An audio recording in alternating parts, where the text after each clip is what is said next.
ایک دفعہ کا ذکر ہے، ایک گاؤں میں ایک چھوٹی لڑکی رہتی تھی جس کا نام نور تھا۔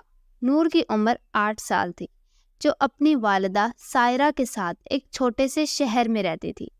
نور کے والد کا انتقال چند سال پہلے ہی ہو چکا تھا، جس کی وجہ سے سائرہ کو اکیلے ہی گھر کا سارا خرچہ اٹھانا پڑتا تھا۔ ایک دن نور کی والدہ کو کسی دور دراز گاؤں کے ایک سرکاری اسکول میں جاب ملتی ہے۔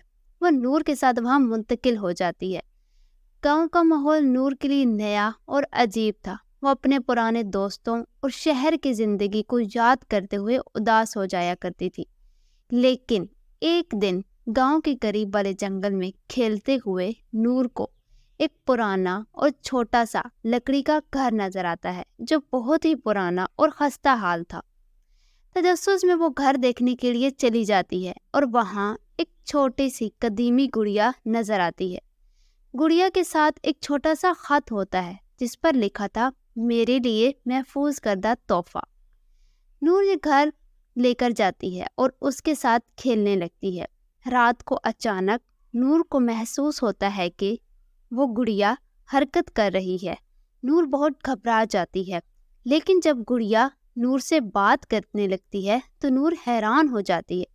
گڑیا نور کو بتاتی ہے کہ وہ ایک جادوئی گڑیا ہے اور اسے صرف وہی بچی دیکھ سکتی ہے جو دل سے اکیلی ہو۔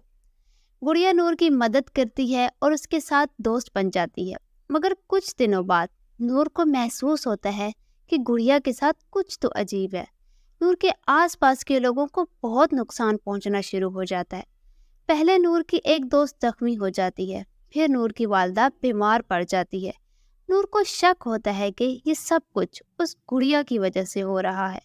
ایک رات نور گڑیا کو واپس اسی قدیمی گھر میں لے جاتی ہے، مگر وہاں ایک اور حیرت انگیز حقیقت سامنے آتی ہے۔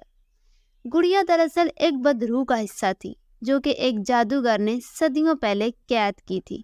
گڑیا نور کو بتاتی ہے کہ وہ نور کو اس لیے نقصان پہنچا رہی تھی کیونکہ وہ اپنی قید سے آزاد ہونا چاہتی تھی۔ نور بہت بہادر ہوتی ہے اور گڑیا کو واپس اس کی قید میں قید کر دیتی ہے۔ آخر میں نور کو سمجھ آتی ہے کہ بعض دفعہ جو چیزیں ہمیں بے حد خوبصورت اور حیرت انگیز لگتی ہیں، ان کے پیچھے خطرہ بھی چھپا ہوتا ہے۔ یہ کہانی بچوں کو یہ سکھاتی ہے کہ احتیاط اور سمجھداری سے کام لینا بہت ضروری ہے، چاہے یہ چیز وہ ہمیں کتنی ہی حیران کن کیوں نہ لگے۔